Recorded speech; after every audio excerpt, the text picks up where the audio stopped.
রাজনীতি হাসে মঞ্চে দাঁড়িয়ে, আর মঞ্চের নিচে দাঁড়িয়ে থাকা মানুষগুলো নীরবে কাঁদে। আর মাইকের আওয়াজে, মাইকের শব্দে সেই কান্নাগুলো ঢেকে যায়।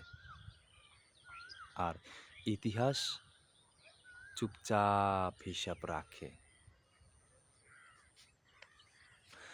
আমি বড় কোনো শিক্ষিত মানুষ নই। আমি খুবই অল্প শিক্ষিত একটা মানুষ। ছোটখাটো কাজ করে জীবিকা করি। এর থেকে কিছু না। আন্ডারস্ট্যান্ড? You better understand.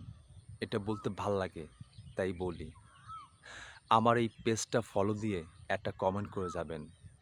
আমি আপনার পেজে গিয়ে ফলো দিয়ে কমেন্ট করে যাব এবং পাশে থাকবো ইনশাআল্লাহ আজীবন। ভালো থাকবেন। আল্লাহ হাফেজ।